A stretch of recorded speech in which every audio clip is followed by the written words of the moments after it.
Hi YouTube, this is Tia with Millennium Queen Keeping It Real, and I just want to do a very short video on how I do my very own yarn block. I mentioned that in my earlier video that I was going to show you guys what I did, the things that I use. It's very simple, it's very easy, and I want to make it as short as possible because I hate those long videos where they touch us, talk about a certain subject and they get to talking about something else. I don't want to do that, so I'm just going to go ahead and get started. The few ones that you see in the front, stopping right here, are the ones that I redid. So basically I'm just showing you a redo because I want to make them smaller. I'm gonna show you the ones that I already previously did, which are these. They're a little bigger than the ones that I just redid, which looks like this and is a lot smaller. I also want the yarn to hang down, so the ones that I'm redoing are going to be hanging down like this, such, and the ones that I already did looks like this. I can show you both ways. I'm going to of course show you this, and I can also show you how to cut it because I don't burn them. And I want to tell you the reason why I like them to hang, because it's better when I do my buns. It stays up. It kind of allows me to wrap it and it doesn't fall down. So I'm just going to go ahead. Okay, so now I basically want to go ahead and show you how I start my measurements. So pulling straight from the middle of the yarn, I already got some pulled out.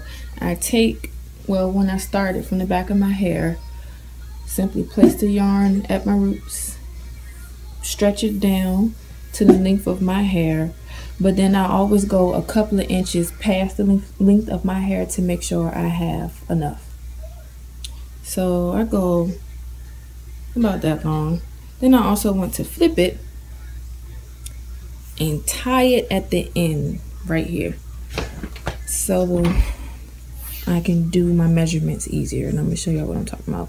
So go ahead and tie it right at the very end.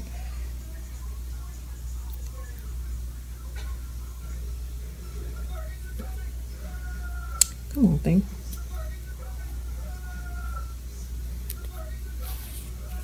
Okay,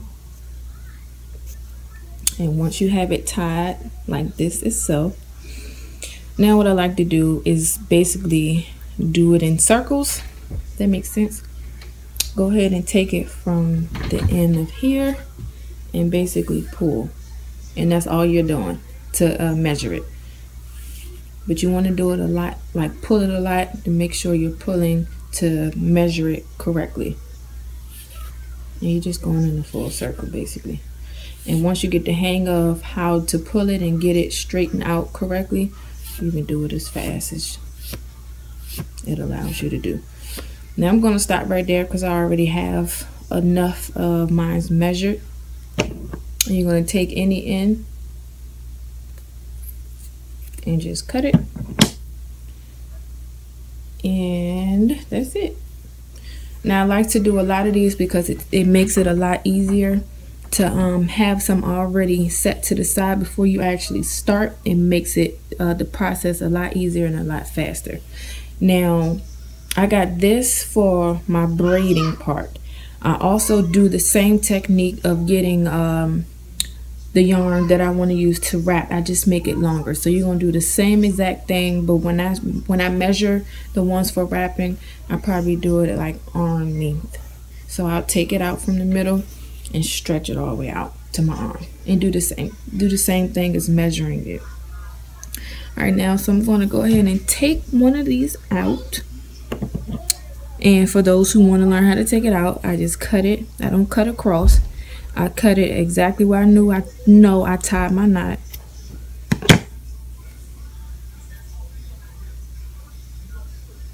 And I basically just start unraveling.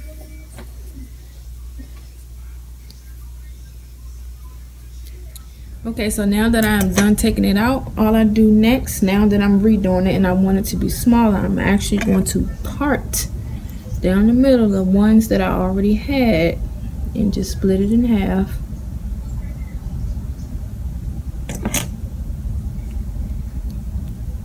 And now this is basically the size that I'm doing, and I just take the other one, either tuck it behind my ear or I put it up in the ponytail.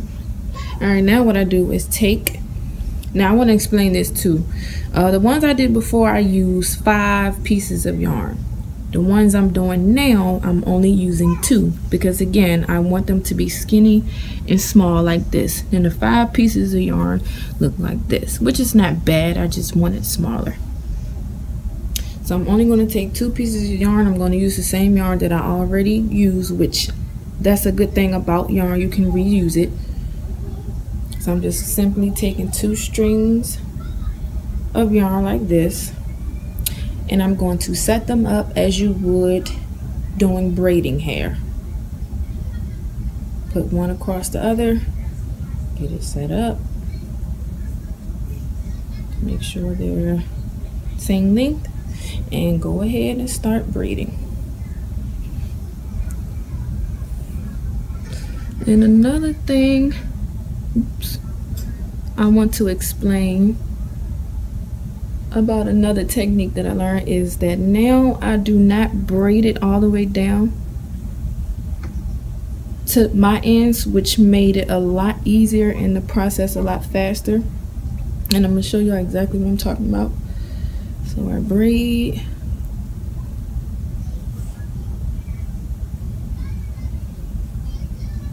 to about right here, and that is it. Like it doesn't even look like a braid, but this is as much as I do to start my wrapping process, and I promise you it's a lot faster than actually braiding it all the way down to the end and then having to wrap it. I don't even do all of that. Okay, so now for the wrapping process, I'm going to take 2 strings again, put them side by side. I'm not going to flip them as you would do braiding. I'm going to keep them long side by side like this, and make sure they're flat, like not all twisted up and knotted up and stuff. Make sure they're flat.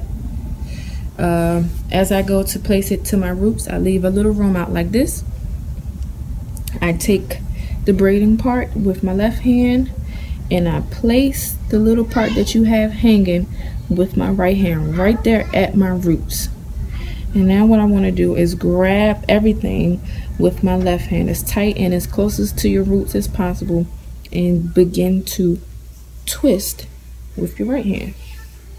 And that is literally simply all you're doing. Just get as close to the roots as possible and try to get them as close together as possible so you won't leave any gaps.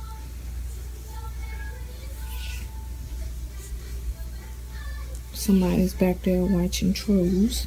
I bet you it's my daughter. That's her favorite movie of all. And we've probably watched that movie over 1,000 times. So you just keep on twisting. Keep twisting, especially making sure you wrap up the braiding process. And you wrap the piece that you left out. Try your best to wrap that up. You can cut it if you see pieces hanging out when you're done, but it makes it easier if you just try to wrap it up as good as possible. And as you can see, it's coming out good. And just keep wrapping until you get to the bottom. Now as I reach the bottom of my yarn lot, these are the 2 that I were using to twist. And you see how they got short now. And because I want to leave them hanging, this is fine for me. So now what I'm going to do to tie it, because I do not burn it, this is how I do my ends. I'm going to simply just place the ones that you were using to wrap, put it all in the same pile. You're going to take the longest piece of the pile out and wrap it around the rest of your yarn about 3 times. So that was 1, 2, 3. So now after the 3rd time, you're going to take it and wrap it around your index finger to form a circle so that you can place the end part of it into the circle and tie it. And make sure you're at the very end. Tie it tight, and then I like to do it twice to make sure it's tight enough.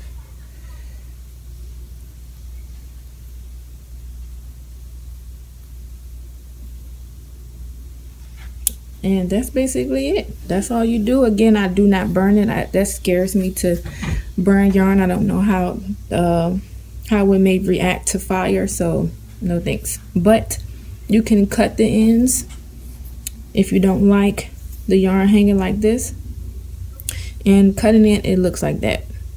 But I'm going to redo most of them so that it can look like this, because this is fine to me. And that is basically it. I hope I kept it as simple as possible for y'all. And if y'all have any questions, just leave some comments below. I did not put any product in my hair this time because, again, I was just redoing what I already did. But when I first started them, I had washed it, and I used a product that I made called Rosemary Shea Hair Moisturizer, which did pretty good with keeping my hair moisturized, and it is also a hair stimulator. As you can see, I have not had these in that long, and already my roots are coming out. So it's a very good product so far. I just made it, but I'm going to leave that information below and my website where you can purchase the product as well. And again, have any questions or any suggestions for myself, leave comments below, and I will see you again on the next video.